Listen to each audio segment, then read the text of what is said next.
ہماری مسجد حاضہ کی امور مذہبیہ کمیٹی اور مسجد حاضہ کے خطیب محترم حضرت علامہ مولانا مفتی محمد کاشف جمیل قادری صاحب، جناب علامہ محمد اسد اتاری قادری صاحب کی جانب سے اور جناب الحاج شیخ غلام حیدر صاحب و دیگر جملہ منتظمین روحانی محافل کی جانب سے قبلہ کا شکریہ ادا کرتے ہیں کہ آپ بڑا قیمتی وقت نکال کر تشریف لائے، بڑی شفقت فرمائی، بڑی مہربانی فرمائی۔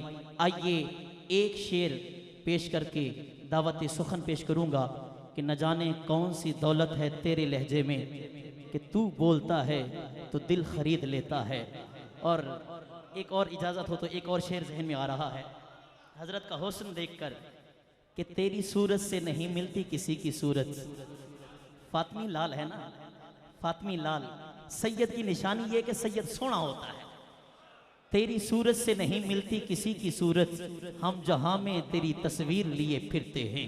آپ کے محبت بھرے استقبال میں دعوت خطاب عرض کرنے کی سعادت حاصل کر رہا ہوں حضور شاہکار غزالی زماں، قاسم فیضان غزالی زماں، ادیب و شہیر ملت حضرت علامہ صاحبزادہ پیر سید حامد سعید شاہ صاحب کاظمی کو محبت کے ساتھ استقبال کرنا ہے۔ نعرہ تکبیر، نعرہ تکبیر، نعرہ رسالت، نعرہ رسالت، نعرہ تحقیق، نعرہ حیدری، فیضان رضا، فیضان رضا، فیضان حضور غزالی زمان، فیضان حضور غزالی زمان، فیضان حضور غزالی زمان، نعرہ رسالت۔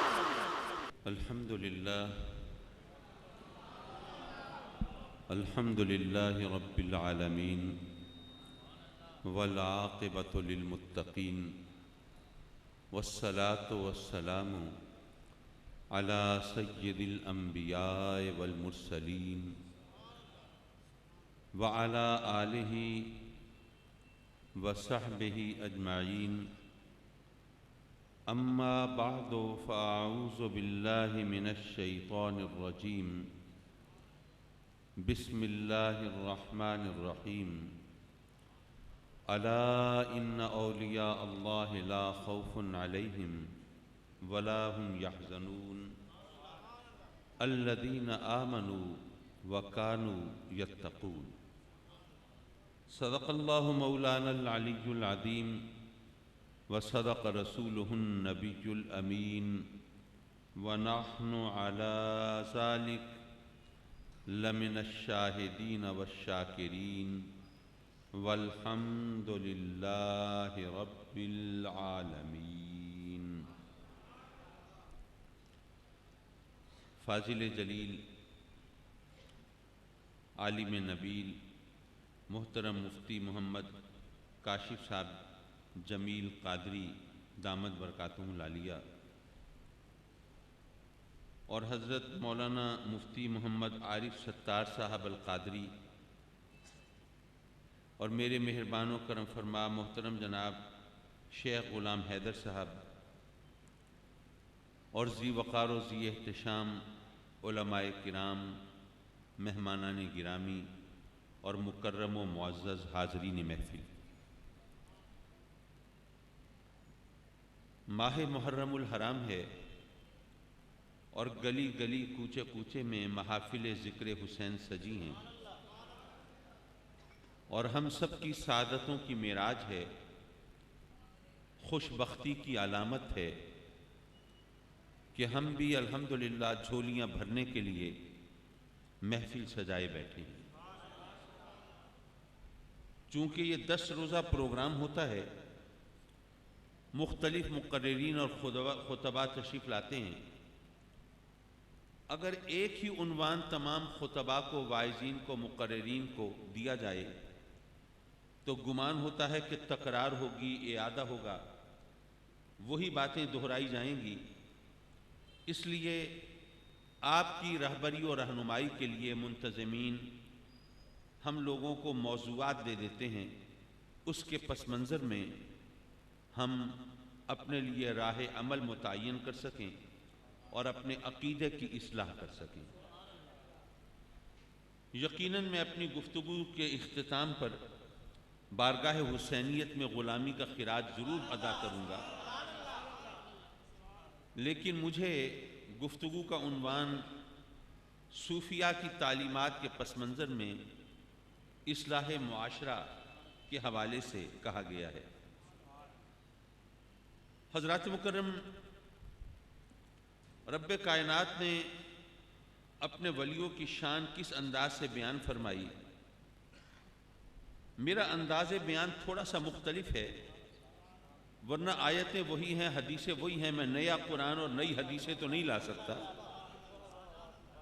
لیکن جیسے شاعر نے کہا تھا کہ سیف انداز بیاں رنگ بدل دیتا ہے، ورنہ دنیا کی کوئی بات نئی بات نہیں۔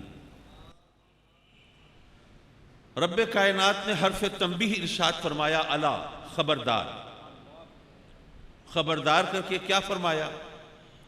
ان اولیاء اللہ لا خوف علیہم ولا هم یحزنون، کہ جو اللہ کے ولی ہیں نہ ان کو کوئی خوف ہے اور نہ وہ غمگین ہوں گے۔ بظاہر بڑی سیدھی سی بات ہے، رب کائنات نے اپنے ولیوں کی، اپنے محبوبوں کی شان بیان فرمائی ہے، لیکن مجھے میرے والد گرامی رحمت اللہ علیہ کی طرف سے تربیت کے نتیجے میں ایسا ذہن ملا ہے جو اگر مگر چوں چرا سوال جواب کے پھیر میں رہتا ہے۔ میں کشمکش کا شکار ہوا، سوچنے لگا کہ اگر کوئی شخص مجھے آ کے کہے کہ کاظمی صاحب آپ کا پڑوسی جو ہے اس کو کوئی خوف نہیں، کوئی غم نہیں، آپ ہوشیار رہیں، تو میں کہوں گا کہ بھائی میرا پڑوسی اگر خوف اور غم سے محفوظ ہے تو اللہ اسے خوش رکھے۔ ہم کوئی جلنے والے نہیں، کڑنے والے نہیں، کوئی پنگا لینے والے نہیں، لیکن مجھے خبردار کرنے کی کیا ضرورت ہے؟ میں نے اس سے کوئی دشمنی مول نہیں لینی، مجھے اس سے کوئی اور سروکار نہیں ہے، وہ اپنے گھر میں خوش ہے، سبحان اللہ، ہم بھی دعا گئے ہیں اللہ اسے خوش رکھے، لیکن مجھے خبردار کرنے کی کیا ضرورت ہے؟ تو مولا وہ تیرے ولی ہیں نا، تو جب تیرے ولی ہیں تو انہیں خوف اور غم سے محفوظ ہونا ہی چاہیے، اس لیے کہ ولی کسے کہتے ہیں؟ علماء کرام بتاتے ہیں کہ ولی کا لفظ مشتق ہے ولا سے۔ ولا کہتے ہیں محبت کو، دوستی کو، قرب کو، تو ولی کہتے ہیں محبوب کو، دوست کو، مقرب کو۔ تو مولا جو تیرا محبوب ہو، جو تیرا دوست ہو، جو تیرا مقرب ہو، وہ تو تیری رحمتوں کی چھاؤں میں ہوگا نا، تیری پناہ میں ہوگا، تیرے انعام و اکرام سے سرفراز ہوگا، تو وہ خوف اور غم سے محفوظ ہوگا۔ تو مولا اس میں ہمیں خبردار کرنے کی کیا ضرورت ہے؟ اچھا، یہاں ایک بات اور کہتا چلوں، اگر میری بات آپ نہ سمجھیں یا آپ کی بات میں نہ سمجھوں تو ایسا ہو سکتا ہے، پیرایا اظہار مختلف ہو سکتا ہے، الفاظ کا انتخاب مختلف ہو سکتا ہے، ذہنی سطح مختلف ہو سکتی ہے، میری بات آپ نہ سمجھیں، آپ میری بات نہ سمجھیں، میں آپ کی بات نہ سمجھوں، لیکن اگر کوئی شخص خود اپنی بات نہ سمجھے تو اسے تو حماقت کی انتہا کہا جائے گا۔ یار لوگ کہتے ہیں کہ اللہ کے ولیوں کے پلے کچھ نہیں، وہ کچھ نہیں کر سکتے۔ ان بے وقوفوں کو یہ نہیں پتا کہ ولی کہتے کسے ہیں۔ میں پوچھتا ہوں، اگر آپ کے علاقے میں کوئی چیف منسٹر کا دوست رہتا ہو تو کیا خیال ہے وہ کچھ کر سکے گا کہ نہیں؟ کوئی شک شبہ ہو تو اس سے پنگا لے کے دیکھ لیجئے، پتہ چل جائے گا۔ اور یارو، یہ وزیر اعلیٰ اور وزیر اعظم اور گورنر صدر تو بڑی چیزیں ہیں، کسی ڈی ایس پی، کسی ایس ایچ او کا دوست ہو تو لوگ اس کی اگاڑی پچھاڑی سے بچ کے چلنے کی کوشش کرتے ہیں۔ تو یہ حکام کا، وہ صاحبان اقتدار و اختیار کا کوئی دوست ہو وہ تو بہت کچھ کر سکے، اور یار لوگ کہتے ہیں اللہ کا دوست کچھ نہیں کر سکتا۔ یہ حماقت کی انتہا ہے کہ نہیں ہے؟ بہرحال بات دور نکل گئی۔ میں یہ عرض کر رہا تھا کہ مولا جو تیرے دوست ہیں، جو تیرے محبوب ہیں، جو تیرے مقرب ہیں، وہ تو خوف اور غم سے محفوظ ہوں گے، اس میں ہمیں خبردار کرنے کی کیا ضرورت ہے؟ تو اس کو ایک مثال کے ذریعے سمجھ لیجئے۔ دیکھیے، آج کل کوئی صاحبان اقتدار نے نکلنا ہو تو ان کے آگے پائلٹ گاڑیاں چلتی ہیں، ہوٹرز لگی ہوئی گاڑیاں، اور دور سے پتہ چل جاتا ہے کوئی بلا آ رہی ہے۔ لیکن پرانے زمانے میں یہ سب کچھ نہیں تھا۔ پرانے زمانے میں فرض کیجئے بادشاہ وقت کی سواری نکلنے والی ہے تو کیا ہوتا تھا؟ آپ میں سے جن لوگوں نے قصوں میں، کہانیوں میں، افسانوں میں، ناولز میں پڑھا ہو یا اللہ نے توفیق دی ہو تو فلموں ڈراموں میں دیکھا ہوگا کہ پچھلے زمانے میں ایسا ہوتا تھا کہ بادشاہ نے نکلنا ہوتا تھا تو اس سے آگے ایک نقیب چلتا تھا، آواز لگاتا تھا، با ادب، خبردار، ذل الہی، شہنشاہ وقت، جلوہ فگن ہونے والے ہیں۔ فرض کیجئے پرانا زمانہ ہے، بادشاہ کی سواری آ رہی ہے، نقیب آواز لگا رہا ہے، نگاہ روبرو، ہوشیار، خبردار، ذل الہی، جہاں پناہ، شہنشاہ وقت، جلوہ فگن ہونے والے ہیں، اور کوئی بندہ جا کے اس سے پوچھے کہ بھائی بادشاہ آ رہا ہے نا؟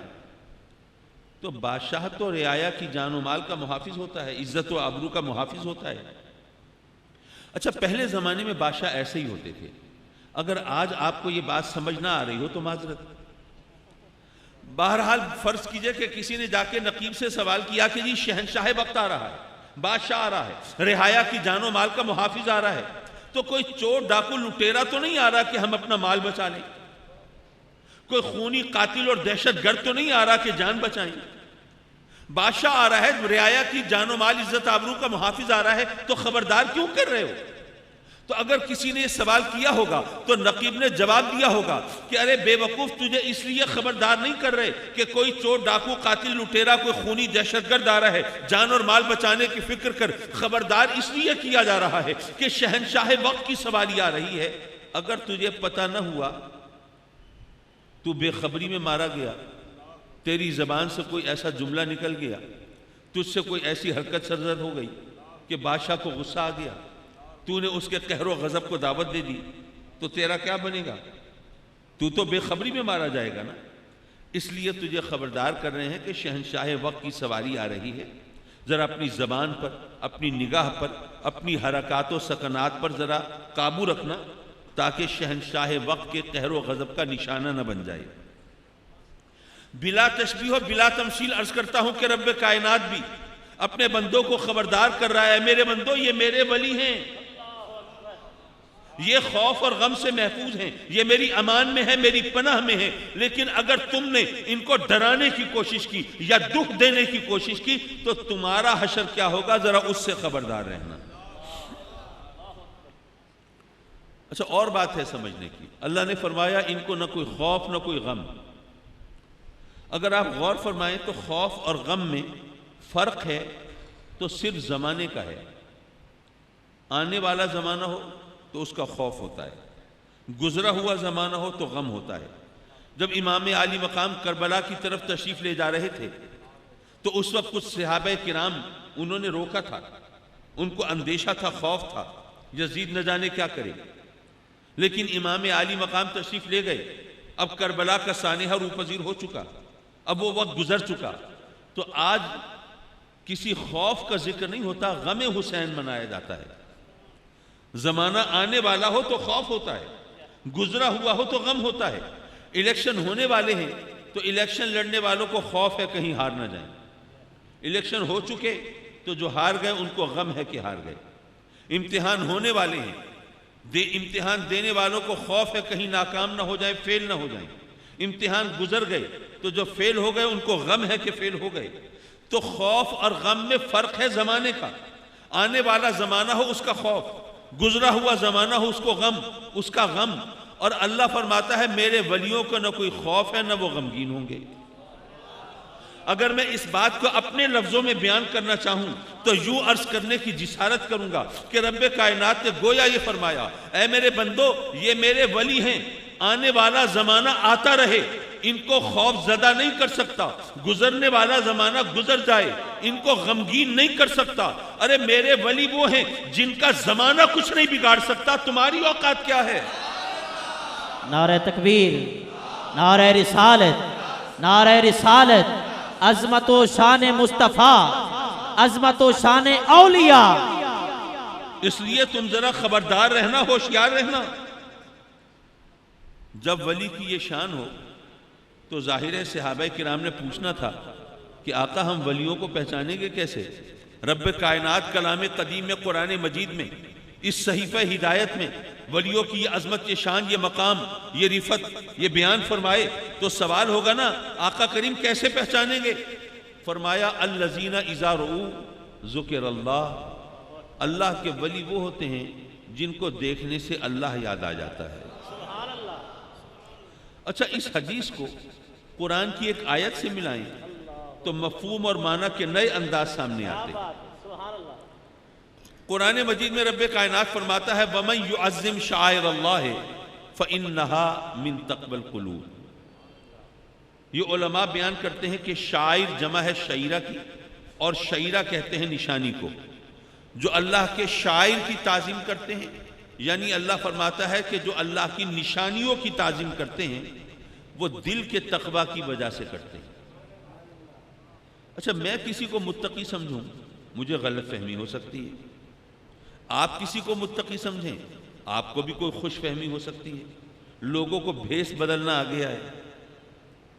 لیکن جس کو اللہ متقی فرمائے وہاں تو غلط فہمی کا امکان نہیں۔ اللہ فرماتا ہے جو میری نشانیوں کی تعظیم کرتے ہیں وہ دل کے تقوی کی وجہ سے کرتے ہیں۔ رب کائنات قرآن مجید میں گواہی دے رہا ہے کہ میری نشانیوں کی تعظیم کرنے والے دل سے متقی ہوتے ہیں۔ اچھا، اللہ کی نشانیاں کیا ہیں؟ وہ کبھی مقامات کی صورت میں ہیں، ان الصفا والمروہ من شعائر اللہ، صفا مروہ اللہ کی نشانیاں۔ کبھی عمارات کی صورت میں ہیں، بیت عتیق، خانہ کعبہ، میرے آقا کریم کا روضہ، گنبد خضرا، ہیکل سلیمانی، مسجد اقصی، یہ مقابر اولیاء، یہ مساجد، یہ اللہ کی نشانیاں ہیں۔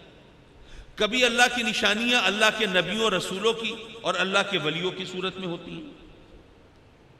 ممکن ہے کوئی دوست کہیں کہ جی وہ صوفیہ اولیاء کی شان بیان کرنی تھی تو آپ نے کھینچتان کے ولی کو اللہ کی نشانی بنا دیا۔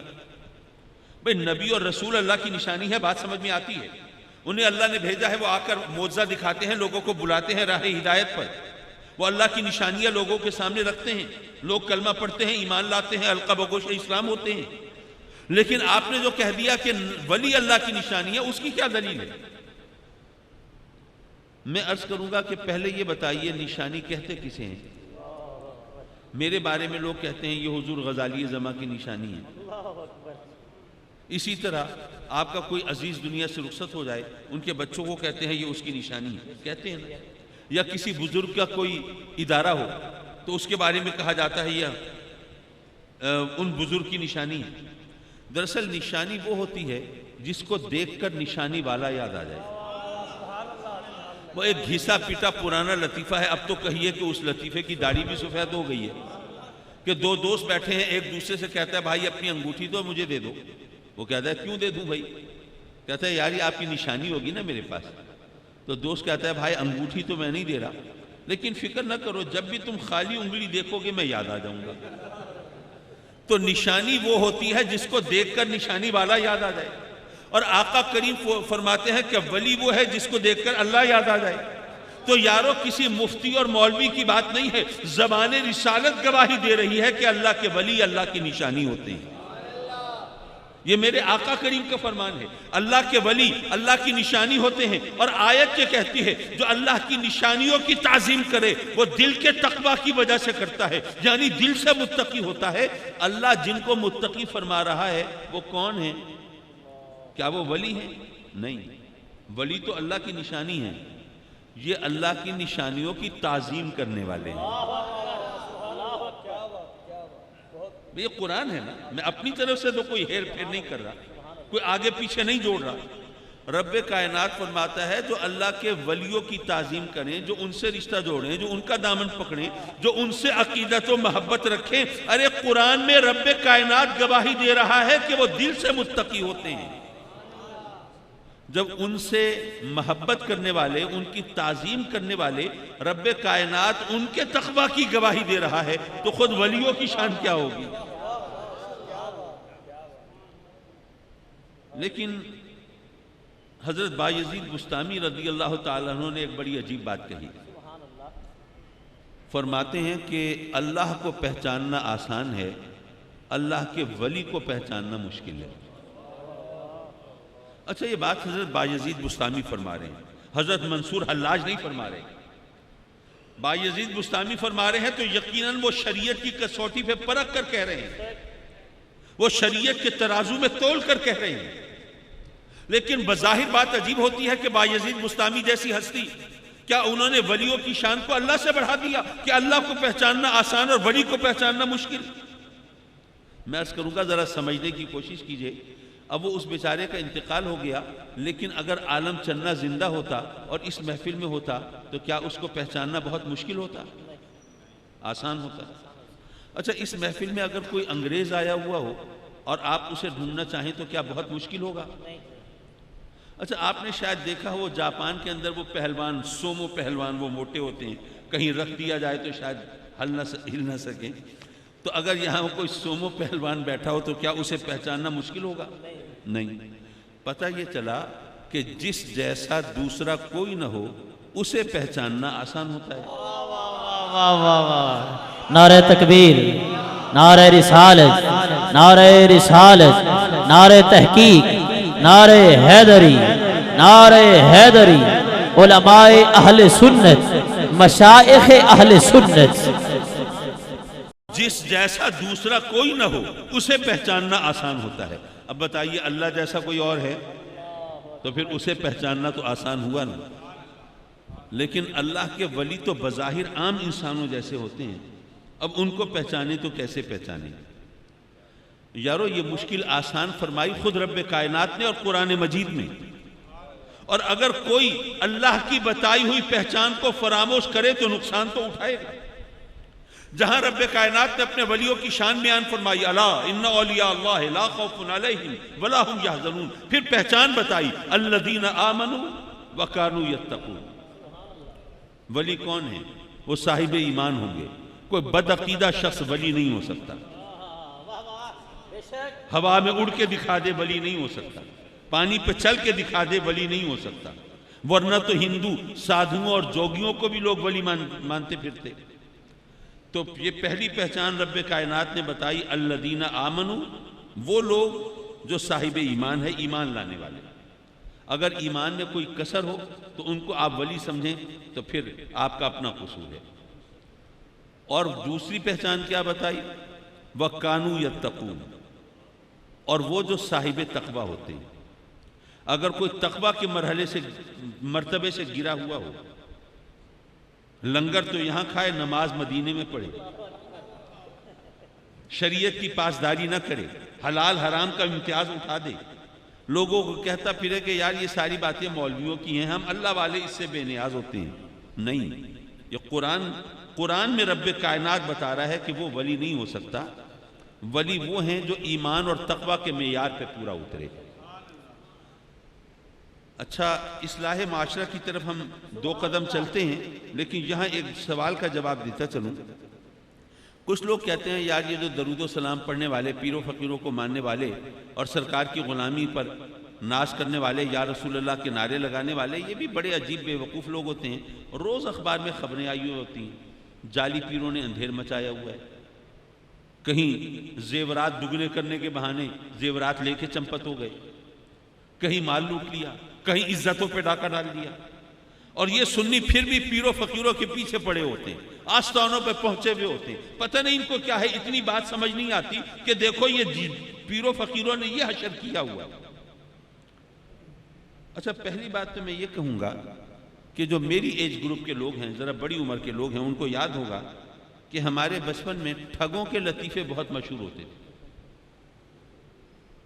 اچھا، یہاں پر ینگسٹرز موجود ہیں، نوجوان موجود ہیں.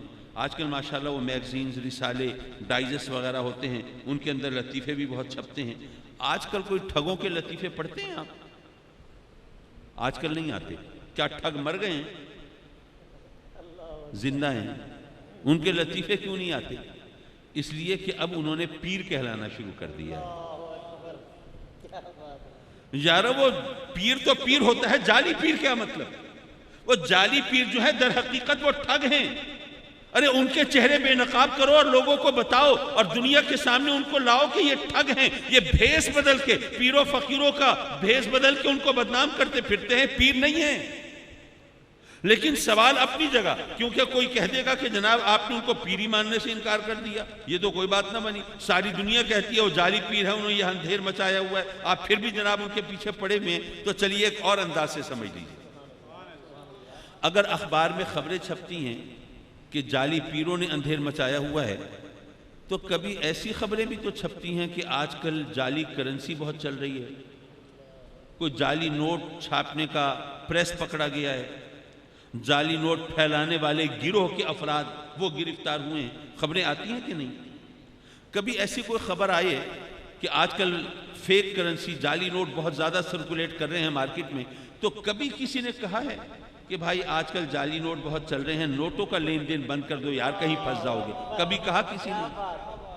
کسی نے نہیں کہا۔ ہر ایک یہ کہتا ہے کہ بھائی جعلی نوٹ بہت چل رہے ہیں، ذرا آنکھیں کھلی رکھنا، ذرا کھوٹے کھڑے کی پہچان رکھنا، کسی چکر میں نہ پڑ جانا۔ تو یارو اگر جعلی کرنسی چلے تو کوئی نہیں کہتا نوٹوں کا لین دین بند کر دو، ہر ایک کہتا ہے آنکھیں کھلی رکھو۔ اگر جعلی پیروں کی خبریں چھپتی ہیں تو یہ کیوں کہتے ہو پیروں فقیروں کو چھوڑ دو؟ یہ کیوں نہیں کہتے آنکھیں کھلی رکھو؟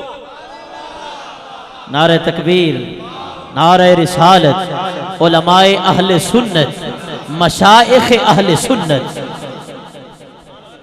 اچھا، میں بہت پرانی بات نہیں کر رہا، آج سے کوئی تقریباً 10-11 سال پہلے کی بات ہے، جب پہلی بار 5000 کا نوٹ جاری ہوا۔ اسٹیٹ بینک آف پاکستان نے 5000 کا نوٹ ایشو کیا۔ یہ آپ کے سامنے کی بات ہے نا، آپ کو یاد ہوگا پہلے 5000 کا نوٹ نہیں تھا۔ اچھا، جب 5000 کا نوٹ ابھی ایشو نہیں ہوا تھا، اگر اس وقت کوئی 5000 کا جعلی نوٹ چلانے کی کوشش کرتا تو کیا چل جاتا؟ نہیں۔ پتہ یہ چلا کہ جعلی نوٹ تبھی چل سکتا ہے جب اصلی نوٹ چل رہا ہو۔ کیا بات ہے، کیا بات ہے، بہت خوب، بہت خوب، کیا بات ہے۔ یارو جعلی پیروں کا کام چلنا اس بات کی دلیل ہے کہ اصلی پیر موجود ہیں۔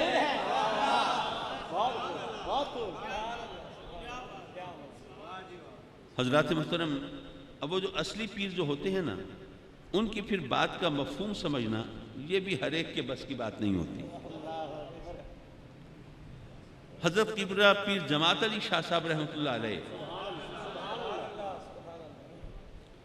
ان کا ایک واقعہ سناتا چلوں آپ کو، شاید آپ کو کسی کتاب میں نہ ملے۔ یہ ان کے ایک بہت پرانے مرید نے خود سنایا مجھے۔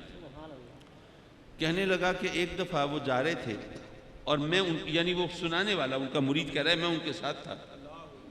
تقسیم ہند سے پہلے کی بات ہے، یہاں کیا کہتے ہیں کراڑ ہندو وہ بھی ہوتے تھے۔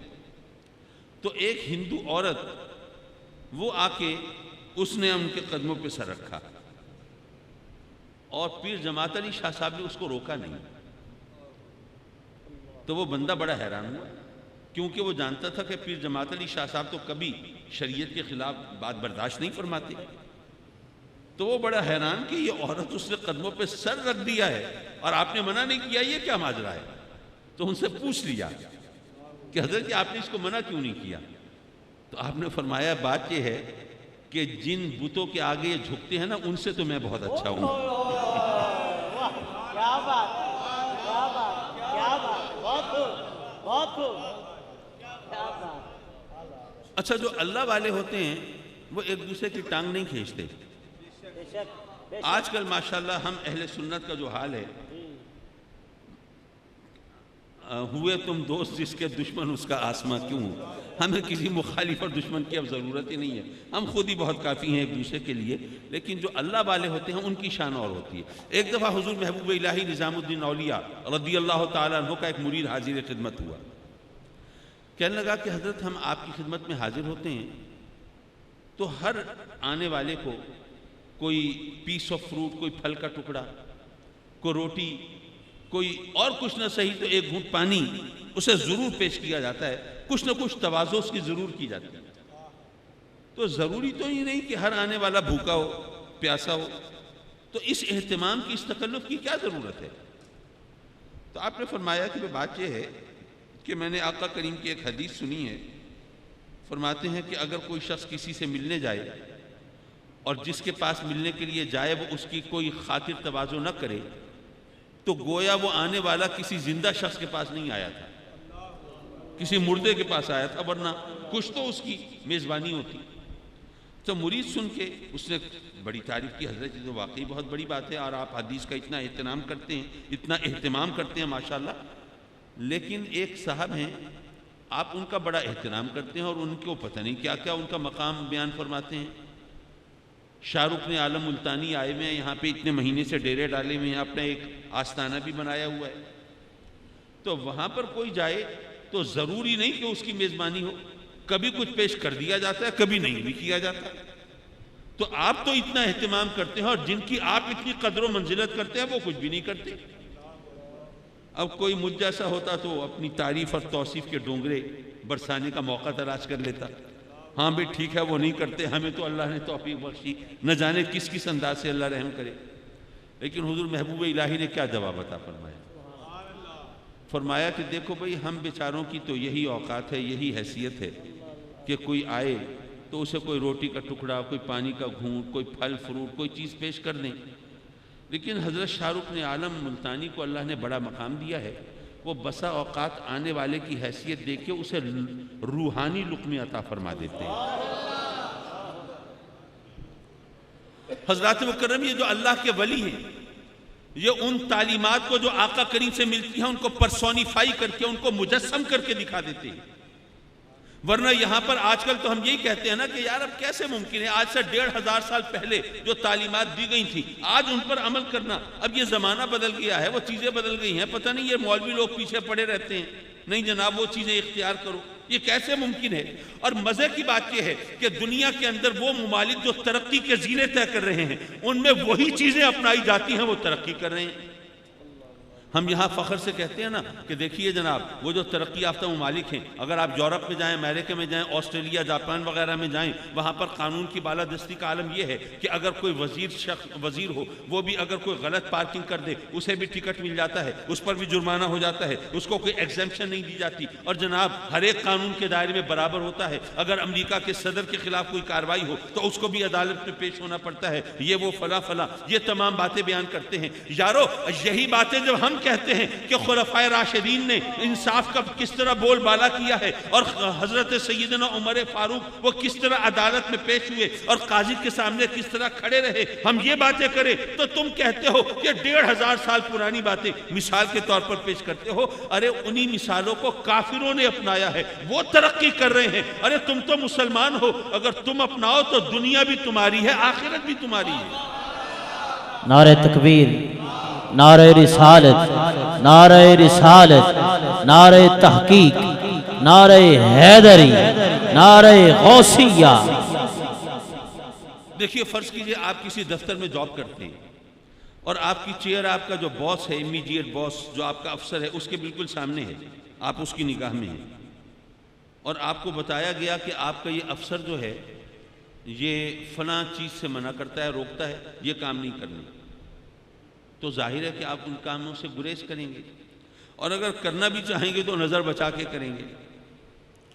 لیکن اگر آپ افسر کو دکھا کے اس کے سامنے اس کی حکم عدولی کریں، نافرمانی کریں، گویا اس کو چڑھائیں، اور یہ سب کام کرنے کے تھوڑی دیر کے بعد پہنچے ہوئے ہوں درخواست لے کے، سر یہ میری لیو اپلیکیشن ہے، یہ تو اپروو کر دیں، یہ میری اینول انکریمنٹ کی اپلیکیشن ہے، یہ تو پروسیس کر دیں، یہ میری لون اپلیکیشن ہے، یہ تو فارورڈ کر دیں، تو وہ افسر کیا کرے گا؟ وہ کہے گا اچھا بچوں تجھے مزہ چکھاتا ہوں، لے کے آیا درخواست میرے پاس، ابھی تیرا حشر نشر، یہی کچھ ہوگا نا۔ اور ہم کیا کرتے ہیں؟ رب سے چھپ کے تو کچھ کر نہیں سکتے، اس کے سامنے اس کی نافرمانی کرتے ہیں، اس کی حکم عدولی کرتے ہیں، اور پھر ہر وقت دعائیں بھی مانگ رہے ہوتے ہیں، مولا اپنی چھت اپنا گھر تو دے دے، مولا گھر دے دیا اب گھر والی بھی دے دے، مولا اب اولاد بھی دے دے، اب اولاد کا روشن مستقبل بھی دے دے، صحت بھی دے دے، سلامتی بھی دے دے، روزی رزق میں برکت بھی دے دے، قرضے سے نجات بھی دے دے، عزت بھی دے دے، وقار بھی دے دے، عہدہ بھی دے دے، منصب بھی دے دے، نام بھی دے دے، نمود بھی دے دے، شہرت بھی دے دے۔ ہر وقت اس کی بارگاہ میں سوال کر رہے ہیں، جھولیاں پھیلا رہے ہیں، اس کی نافرمانی کر کے، حکم عدولی کر کے، اس کے احکام سے گریزاں رہ کر، اور پھر ہر وقت دعائیں مانگ رہے ہوں، اور پھر شکایت بھی کرتے ہیں وہ ہماری دعا سنتا ہی نہیں، دعائیں قبول نہیں فرماتا۔ یارو وہ تو رحمان و رحیم ہے، اس کی رحمت اس کے قہر و غضب پر حاوی ہے، اس لیے ہمارے ساتھ وہ سلوک نہیں کرتا جس کے ہم مستحق ہیں۔ تو جو اللہ کے ولی ہوتے ہیں وہ ہمیں اس سے رحمتیں پانے کا بہانہ بتاتے ہیں۔ مجھے اپنے والد گرامی رحمۃ اللہ علیہ کی بات یاد آئی، فرماتے ہیں کہ دیکھو بھائی آپ کوئی فصل اگائیں، اگر آپ تو لاہور میں رہتے ہیں لیکن اتنا تو ظاہر ہے ایک جنرل نالج بھی کوئی چیز ہے، آپ اگر کھیتی باڑی کریں، فصل اگائیں تو ظاہر ہے اس کو پانی دیں گے. پانی آپ دے رہے ہیں اس کھیتی کو جو آپ نے اگائی ہے، جو آپ کو کاٹنا ہے، جس کا فائدہ اٹھانا ہے، اسی کھیتی کو پانی دے رہے ہیں. اگر اس کھیت میں کوئی جڑی بوٹیاں گھاس پھوس ہو تو آپ کا بس چلے تو سب اکھاڑ کے پھینک دیں. لیکن اگر آپ نے نہیں اکھاڑی، وہ لگی ہوئی ہیں کھیت کے اندر، اب آپ نے پانی لگایا تو ان جڑی بوٹیوں کو بھی پانی مل گیا. ان جڑی بوٹیوں کو پانی دینا مقصود نہیں ہے، پانی تو اس فصل کو دے رہے ہیں جو آپ نے اگائی ہے. لیکن چونکہ وہ جڑی بوٹیاں اسی کھیت میں فصل کے ساتھ اگی ہوئی ہیں، ان کو بھی پانی مل جاتا ہے. تو یارو اللہ کی رحمتیں نازل تو اس کے محبوبوں پہ ہوتی ہیں. ہم جیسے تو جڑی بوٹیوں کی طرح لگے رہتے ہیں نا ان کے ساتھ، تو ہمیں بھی رحمتوں سے حصہ مل جاتا ہے. نعرہ تکبیر، نعرہ رسالت، نعرہ رسالت، نعرہ رسالت، نعرہ تحقیق، نعرہ حیدری، شان اولیاء، شان اولیاء. لبیک لبیک لبیک یا رسول اللہ، لبیک. نعرہ رسالت. حضرات مکرم، وہ یاد ہے امام عالی مقام وضو فرمانے کے لیے تشریف فرما ہوئے، ایک اور شخص وضو کر رہا ہے، دیکھا اس نے وضو غلط طریقے سے کیا ہے تو اس کو ٹوکا نہیں ہے، ڈانٹا نہیں ہے. اتنے بڑے ہو گئے ہو، وضو کرنا نہیں آتا، کیسے شخص ہو؟ نہیں. فرماتے ہیں کہ بھئی میں وضو کرنے لگا ہوں، ذرا دیکھنا مجھ سے کوئی غلطی تو نہیں ہو رہی. آپ اس کے سامنے وضو کرتے ہیں تو وہ اپنی غلطی کو پکڑ لیتا ہے اور شرمندہ نہیں ہے، کیونکہ اس کو شرمندہ نہیں کیا گیا نا. اپنی اصلاح کر کے صحیح وضو کر کے جاتا ہے، نماز پڑھتا ہے. یہ جو صوفیہ اور اولیاء ہے ان کا یہ طریقہ ہوتا ہے. وہ ڈنڈا لے کے پیچھے نہیں ہوتے، بلکہ وہ محبت کے ذریعے. اچھا آپ دیکھیے حضور داتا گنج بخش رضی اللہ تعالیٰ عنہ لاہور تشریف لائے، کیا وہ پنجابی بولنے والے تھے؟ ان کی زبان تو فارسی تھی. حضور خواجہ اجمیری تشریف فرما ہوئے اجمیر شریف میں، وہ بھی ہندی سنسکرت بولنے والے نہیں تھے، ان کی زبان بھی فارسی تھی. ایسی کتنی مثالیں آپ اٹھا لیجئے. یہ اللہ کے ولی آتے ہیں، جہاں آئے ہیں ان لوگوں کی زبان سے واقف نہیں، لیکن کس طرح دنیا ان کے پیچھے چل پڑی. پتہ یہ چلا کہ جو اللہ والے ہوتے ہیں وہ محبت کی زبان بولتے ہیں.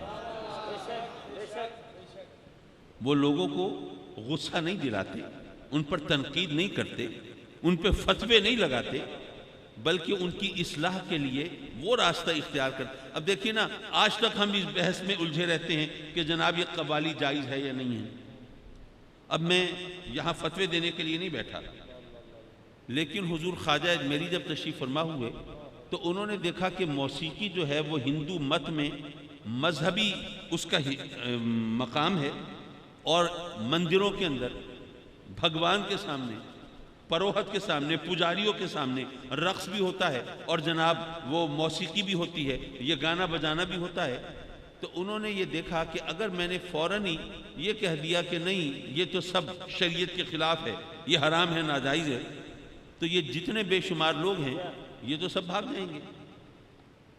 تو ان کو بھگایا نہیں، بلکہ ان کو اپنے پاس بلایا اور موسیقی کا وہ انداز اور وہ رنگ پیش کیا کہ جس سے دلوں کے زنگ دھلنے لگے اور من کی دنیا اجلنے لگی اور لوگ اس سیدھے سچے راستے پر چلنے لگے. تو یہ اللہ والوں کی شان ہوتی ہے کہ وہ اس طرح سے مخلوق خدا کی رہنمائی فرمایا کرتے ہیں. خود دکھ اٹھا لیتے ہیں دوسروں کے سکھ کے لیے.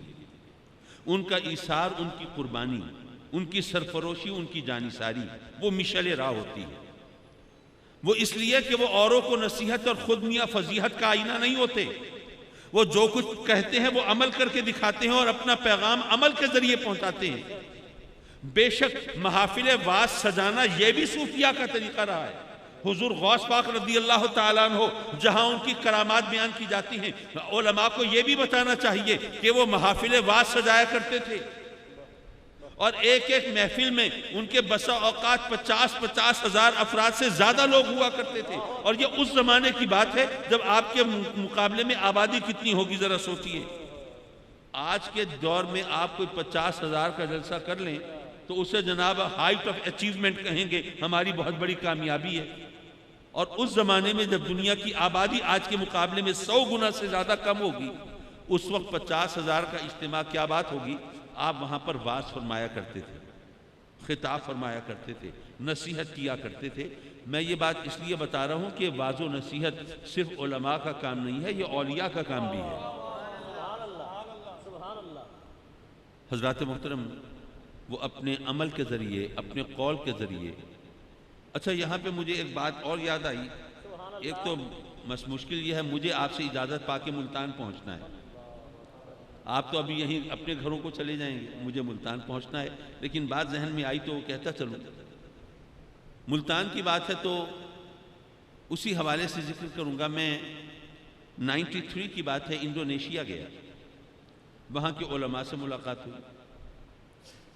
میں نے ان سے پوچھا کہ انڈونیشیا اس وقت دنیا میں سب سے بڑی اسلامی سلطنت ہے، تو یہ کس سن میں یہ علاقہ فتح ہوا تھا؟ کون سی فوج آئی تھی؟ کیا معاملہ ہوا تھا؟ ذرا پتہ تو چلے، معلومات میں اضافہ ہو۔ انہوں نے کہا کہ یہ کنکرڈ ایریا نہیں ہے، مفتوحہ علاقہ نہیں ہے، یہاں پر کوئی مسلم آرمی نہیں آئی تھی، یہ فتح نہیں ہوا۔ میں بڑا حیران، پھر یہ اتنی بڑی اسلامی ریاست کیسے وجود میں آ گئی؟ کہنے لگے کہ جناب یہ تو کارنامہ ہے آپ کے اپنے شہر ملتان کے بزرگ کا۔ پھر انہوں نے مجھے بتایا، اور پھر آ کر میں نے اس پر ریسرچ کی، اور وہ جو چیز سامنے آئی وہ میں آپ کے سامنے بیان کر دوں۔ حضور غوث بہاول حق زکریا ملتانی، ابھی ذکر ہو رہا تھا شاہ رکن عالم ملتانی، ان کے دادا حضور بابا فرید گنج شکر کے ہم عصر ہیں، اور اس زمانے میں آج سے کوئی 6.5 صدیاں پہلے اس زمانے میں کروڑ پتی ہیں۔ آج کل تو کروڑ پتی ہونے کا کوئی مطلب ہی نہیں رہ گیا، لیکن اس زمانے میں کروڑ پتی ہونے کا کیا مفہوم ہوگا آپ سوچ سکتے ہیں۔ آپ نے خانقاہ بنائی ہوئی ہے، تو خانقاہ صرف اس وقت یہ دم درود اور تعویذ کا نام نہیں ہوتی تھی، بلکہ وہاں باقاعدہ درسگاہ ہوتی تھی، تعلیم و تربیت کا انتظام ہوتا تھا، عبادت و ریاضت اور چلہ کشی کا سلسلہ ہوتا تھا، ہر طرح سے لوگوں کی رہنمائی ہوتی تھی۔ تو وہ درسگاہ تھی، وہاں پر بچوں کو پڑھایا جاتا تھا۔ اب بات ہو رہی ہے صدیوں پرانی۔ اب ذرا دیکھیے کہ کس سائنٹیفک انداز سے انہوں نے کام کیا۔ اس وقت دوران تعلیم ان بچوں کو سلیکٹ کر لیا جاتا تھا، چن لیا جاتا تھا، جن کو آگے تعلیم کے لیے، تبلیغ کے لیے بھیجنا ہے۔ پھر جس دنیا کے جس علاقے میں بھیجنا ہوتا تھا، اس زمانے میں ان بچوں کو اس علاقے کی زبان سکھانا شروع کر دی جاتی تھی۔ جب وہ فارغ التحصیل ہوتے تھے تو ساتھ ہی وہ زبان بھی سیکھ چکے ہیں۔ پھر ان کو بتایا جاتا تھا کہ اس علاقے کے اندر لوگوں کے رسوم و رواج کیا ہیں، وہ کس مذہب کے پیروکار ہیں، وہ ان کی عادات کیا ہیں، طور طریقے کیا ہیں، تمام چیزیں ان کو بتائی جاتی تھی، سکھائی جاتی تھی۔ پھر اس زمانے میں صدیوں پہلے ان کو پتا تھا کہ اس زمانے میں اس علاقے میں جہاں بھیجنا ہے فلاں چیز کی بہت کمی ہے جو بہت مہنگی بکتی ہے، اور یہاں پر وہ بہت وافر ہے، بہت سستی ہے۔ تو وہ اپنی جیب سے وہ چیز خرید کے اس جماعت کو عطا فرماتے تھے کہ اب یہاں پہ یہ چیز سستی ہے، یہ وہاں لے کے جاؤ، یہاں تم جاؤ گے، تم بیچو گے، تو چونکہ اس کی بڑی ڈیمانڈ ہے وہاں پہ، لائک ہاٹ کیکس، لوگ تو ٹوٹ پڑیں گے خریدنے کے لیے۔ تو جب تم ان کے ساتھ معاملات کرو گے تو اپنے حسن اخلاق سے، اپنے حسن معاملات سے، اپنی سیرت سے، کردار سے ان کے اوپر نقوش چھوڑو گے کہ تم کس دین اور کس مذہب کے پیروکار ہو اور کیا پیغام تم لے کے آئے ہو۔ جب تم یہ چیزیں بیچ چکو گے تو پھر وہاں پر فلاں چیز بہت سستی ہے جو یہاں بہت مہنگی ہے، پھر وہاں سے وہ خریدو گے اور یہاں لے کے آؤ گے، تو جو اصل زر ہے وہ واپس کرو گے تاکہ اور جماعتیں بھیجی جا سکیں، اور جو اس کا نفع ہے وہ تمہارے سفری اخراجات کے کام آئے گا اور تمہارے گھر والوں کے کام آئے گا۔ تو جناب انڈونیشیا کے لوگوں نے بتایا کہ آپ کے شہر کے جو غوث ہیں، غوث بہاول حق زکریا ملتانی، ارے ان کی بھیجی ہوئی تبلیغی جماعتوں نے یہاں پر یہ اسلام پھیلایا. یہ جاوا، سماٹرا، انڈونیشیا، وہ سارا علاقہ حضور غوث بہاول حق زکریا ملتانی کی تعلیمات سے، ان کی بھیجی ہوئی تبلیغی جماعتوں کی وجہ سے وہ مسلمان ہوئے. اور ان لوگوں نے مجھے یہ بھی کہا کہ سنا ہے کہ آپ لوگ بغداد کے غوث کو بہت مانتے ہیں، بے شک وہ بہت بڑی ہستی ہوں گے اور ان کے صدقے میں آپ کی دعائیں قبول ہوتی ہوں گی، لیکن ہم ملتان کے غوث کو اس سے بھی زیادہ اس لیے مانتے ہیں کہ ہمیں تو ایمان بھی ملتان کے غوث کے صدقے میں ملا ہے. نعرہ تکبیر، نعرہ رسالت، نعرہ رسالت، عظمت و شان مصطفیٰ، عظمت و شان مصطفیٰ. اب بتائیے، اب اس سے بڑھ کر اولیاء کرام کا اصلاح معاشرے کی کیا مثال پیش کی جائے اور کیا نمونہ سامنے لایا جائے؟ تو وہ اپنے عمل سے دکھاتے ہیں، خود دکھ سہتے ہیں، دوسروں کو آرام پہنچاتے ہیں. بارگاہ حسینیت کے حوالے سے صرف ایک بات کہہ کے، اور اس میں کچھ سبق بھی ہوگا، کچھ درس بھی ہوگا. ظاہر ہے کہ وہ ایک مستقل تقاریر ہیں، میں اس طرف نہیں جا سکتا. دیکھیے، حضرت ابراہیم علیہ السلام کو جب نمرود نے آگ میں جھونکنا چاہا معاذ اللہ، تو اس نے بہت بڑا الاؤ دہکایا، اور اتنا بڑا الاؤ کہ کتابوں میں لکھا ہے کہ اس کے اوپر سے پرندے پرواز نہیں کر سکتے. اب کتابوں میں لکھا ہے کہ بلبل اس آگ کو بجھانے کے لیے چونچ میں پانی لے کے آ رہی ہے. تو کسی نے اس کو ٹوکا کہ تو یہ کیا کر رہی ہے، یہ چند قطرے پانی کے اس آگ کا کیا بگاڑیں گے؟ تو اس نے جو جواب دیا وہ ہم سب کے لیے مشعل راہ ہے. اس نے کہا کہ میں جانتی ہوں کہ ان چند قطروں سے آگ تو نہیں بجھے گی، لیکن جب تاریخ لکھی جائے گی تو میرا نام آگ لگانے والوں میں نہیں ہوگا، بجھانے والوں میں ہوگا. سبحان اللہ، سبحان اللہ. حضرات مکرم جب امام عالی مقام یزید کے لشکر سے خطاب فرماتے ہیں اور ان کو بتاتے ہیں کہ اے لوگو، جو تم اتمام حجت فرما رہے ہیں، جو مجھے جانتا ہے وہ بھی، جو نہیں جانتا وہ بھی اچھی طرح جان لے اور پہچان لے کہ میں حسین ہوں.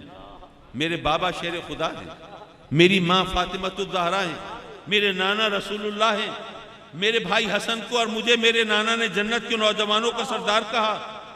اے لوگوں، مجھ سے کبھی نماز قضا نہیں ہوئی، میں نے کبھی شریعت کے احکام سے روح گردانی نہیں کی، کبھی حلال حرام کا امتیاز نہیں اٹھایا، میں نے کسی کا حق نہیں مارا اور کسی کا ناحق خون نہیں بہایا. میرا قتل تمہارے لیے روا کیسے ہو سکتا ہے؟ کتنا بڑا دعویٰ کیا پارسائی کا. میں نے نماز تک قضا نہیں کی، میں نے کبھی شریعت کو پامال نہیں کیا، میں نے کبھی کسی کا ناحق حق نہیں مارا، خون نہیں بہایا. اتنا بڑا دعویٰ. اور یہ بھی ساتھ سوچتے چلیے کہ اگر میں اپنے چاہنے والوں، اپنے مریدوں، اپنے عقیدت مندوں میں بیٹھ کر کوئی دعویٰ کروں پارسائی کا، تو وہ عقیدت کے مارے سبحان اللہ ہی کہیں گے. اگر میں واقعی جاننا چاہتا ہوں اپنے بارے میں، تو مجھے چاہیے کہ میں اپنے معترضین، اپنے مخالفین، اپنے نکتہ چینوں کے سامنے اپنا کوئی دعویٰ کروں، تو اگر وہ جواب نہ دے پائیں تو پتہ چلے گا میں کہاں کھڑا ہوں. امام عالی مقام جو دعویٰ کر رہے ہیں یارو، اہل خیمہ کے سامنے نہیں کر رہے، اہل محبت کے سامنے نہیں، اہل بیت کے سامنے نہیں، یزید کے لشکر کے سامنے، جس نے 3 دن سے پانی بند کیا ہوا ہے، جن کی آنکھوں میں رحم نہیں ہے، مروت نہیں ہے، جن کی تلواریں آپ کے خون کی پیاسی ہیں، جو قتل کے در پہ ہیں، اور کوئی 5-10 لوگ بھی نہیں ہیں کہ شاید ان کو پتہ نہ ہو، وہ خاموش رہے ہوں. روایات کے مطابق 22,000 کا لشکر ہے. 22,000 دشمنوں کے سامنے امام عالی مقام اتنا بڑا دعویٰ کرتے ہیں، اور کوئی ایک مائی کا لال کھڑا ہو کے نہیں کہتا کہ حسین اتنے پارسا نہ بنو، اتنے اونچے دعوے نہ کرو، تمہارا تو یہاں آنا یہ خود گناہ ہے، خلیفہ برحق کے خلاف خروج ہے. 22,000 دشمنوں میں کوئی ایک شخص حسین کو جھوٹا نہیں کہہ سکتا، بلکہ ان کی خاموشی بول رہی ہے کہ حسین تم پارسا ہو، لیکن ہم نے اپنے ضمیر کا سودا کر لیا ہے، اپنی تلواروں کا سودا کر لیا ہے، ہم نے دنیا کے بدلے آخرت کو بیچ دیا ہے.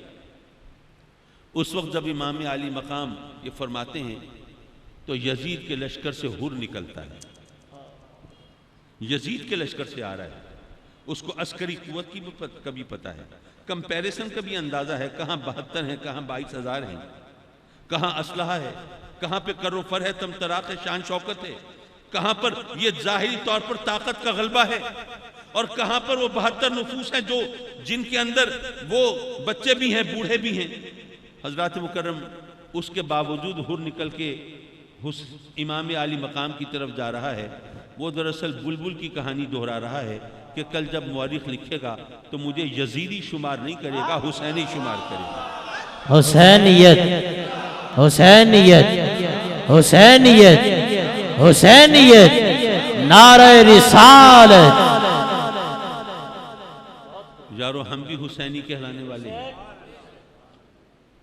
لیکن سوال یہ ہے کہ حسینی کیسے ہیں؟ باطل کے سامنے سینہ سپر ہو نہیں سکتے، حق کی خاطر دکھ اٹھا نہیں سکتے، ہم کسی مشکل کا سامنا کر نہیں سکتے، صبر و استقلال سے ہمارا کوئی واسطہ نہیں ہے۔ آپ نے کبھی غور کیا؟ میں بس معاف کیجئے، میں خود چونکہ عجلت میں ہوں، اور جیسے مصطفیٰ زیدی نے کہا تھا کہ اسی لیے تو کسی سے خفا نہیں ہوتے کہ ہم سے اپنے ہی وعدے وفا نہیں ہوتے، میری اپنی مجبوری ہے، مجھے واپس پہنچنا ہے۔ لیکن قرآن کی آیت سے ذرا سمجھنے کی کوشش کیجئے، یا ایھا الذین آمنوا استعینوا بالصبر والصلاۃ، اے ایمان والو مدد چاہو صبر سے اور صلاۃ سے۔ اللہ نے فرمایا کہ اگر تمہیں اللہ کی رحمت چاہیے، اخروی نعمتیں چاہیے، اس کا انعام و اکرام چاہیے، صراط مستقیم پر استقامت چاہیے، تو تم صبر اور نماز سے مدد چاہو۔ آگے فرماتا ہے ان اللہ مع الصابرین، کیونکہ اللہ جو ہے وہ صبر کرنے والوں کے ساتھ ہے۔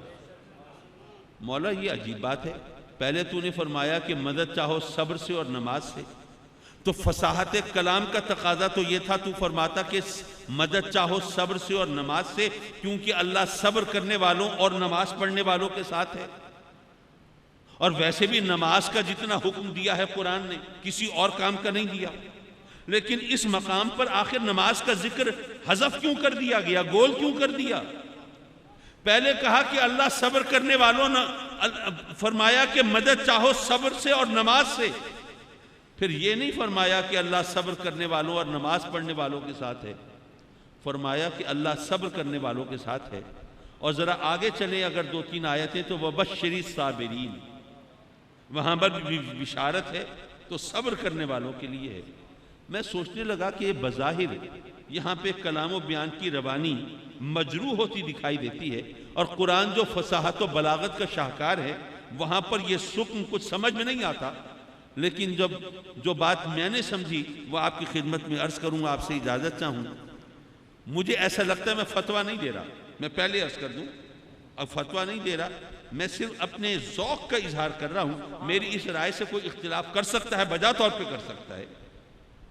میرا وجدان کہتا ہے، میرا ذوق یہ کہتا ہے کہ رب کائنات نے اپنی قدرت کاملہ سے یہاں پر ایک بلیغ اشارہ فرمایا ہے، اور فرمایا ہے کہ اے میرے بندو مدد چاہو صبر سے اور نماز سے، لیکن ایک وقت ایسا بھی آ سکتا ہے کہ 2 جماعتیں ایک دوسرے کی حریف ہوں، مد مقابل ہوں، آمنے سامنے ہوں، برسر پیکار ہوں، دونوں کلمہ پڑھنے والے ہوں، مسلمان کہلانے والے ہوں، نمازیں پڑھنے والے ہوں، اور دونوں کا دعویٰ ہو اللہ ہمارے ساتھ ہے، تو تمہیں کیا پتا اللہ کس کے ساتھ ہے؟ تو یاد رکھنا ان دونوں جماعتوں میں سے اللہ ان کے ساتھ ہے جو صبر کرنے والے ہیں۔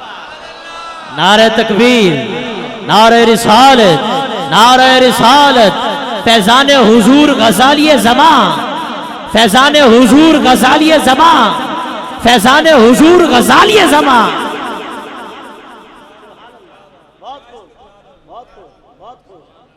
حضرات محترم، یہ اپنا اپنا زاویہ نظر ہوتا ہے، اپنی سوچ کی پرواز ہوتی ہے۔ بہرحال ہم رب کی بارگاہ میں عرض کرتے ہیں، مولا ہم حسینی کہلاتے تو ہیں، ہمیں حسینی بنا بھی دے اپنے کرم سے، ہمیں وہ ہمت عطا فرما، ہمیں توفیق عطا فرما کہ ہم حق کی خاطر باطل سے ٹکر لے سکیں، ہم حسین کی سیرت اور حسین کے کردار کو زندہ کر کے دکھا سکیں۔ میرے سوال کی عظمت تو دیکھ اے ساقی، میرے سوال کی عظمت تو دیکھ اے ساقی، جو مانگتا ہوں نہ دے داد انتخاب تو دے، وآخر دعوانا